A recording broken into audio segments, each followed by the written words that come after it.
Welcome to another episode of Blue Blur. You voted, and new to this season is a random collection of Sonic facts. So let's get started. The Western release of Popful Mail was going to be a Sonic-themed game called Sister Sonic, and the entire cast would have featured the Sonic characters along with Sonic's sister. Due to a large number of angry responses from its 1993 announcement, Sega released Popful Mail as an English port with no changes. Vector the Crocodile was part of the conceptual design for Sonic the Hedgehog on the Sega Mega Drive. He would appear playing the keyboard alongside other characters in a band during the game's sound test where Sonic would breakdance to the music. Unfortunately, this was scrapped along with Sonic's human girlfriend Madonna.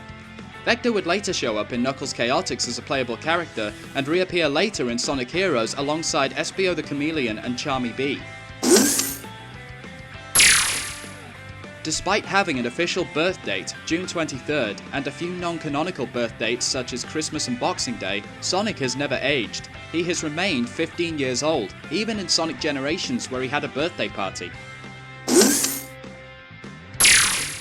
Sonic's first appearance was not in his own game. In fact, he first appeared in Rad Mobile, a racing game by Sega, as an air freshener a few months before the release of Sonic the Hedgehog. Dr. Eggman is not the only character with an international identity crisis. Knack the Weasel was originally called Fang the Sniper, and instead of a pop gun, the character was to wield a silver magnum. Sega deemed this far too serious for younger audiences and changed his weapon in all versions along with his name in Western releases. Later, certain promotional materials would display Knack's name as Knack the Weasel, aka Fang the Sniper. This allowed Sega to refer to him as Fang in games from that point on. The prototype for Sonic Rush was a short single-level game called Sonic DS. The player would swipe the touchscreen left and right as fast as they could while Sonic ran a predetermined course. Nintendo Official Magazine criticized the game for being too simple while praising the graphics.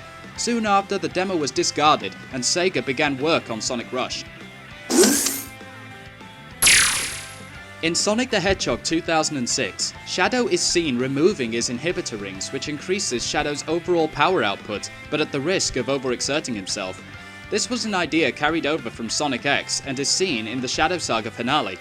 This is most likely what Sonic handed to Rouge in Sonic Adventure 2.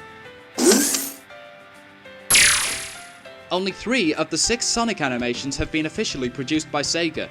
These are the OVA Sonic the Hedgehog movie, Sonic X, and Sonic Boom. Sonic Unleashed was originally conceptualized as the third Sonic Adventure title with the working title of Sonic World Adventure.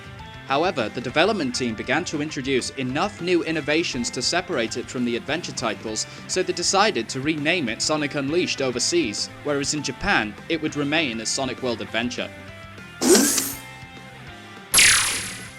There is an anime featuring anthropomorphic goddesses of Sega's consoles called Sega Heart Girls.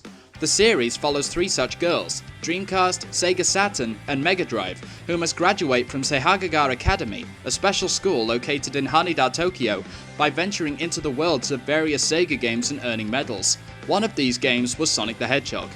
That's all for now. If you enjoyed this episode of Blue Blur, be sure to subscribe for more. Don't forget to like, favorite, and share with your friends. You can also support the show over on Patreon. And if you want to check out another British guy who plays video games, retro games, check out BG Retro. Do I need to say anything else? No, I really don't. Goodbye. Who must graduate from the Sega... What the fuck does that say? Daniel!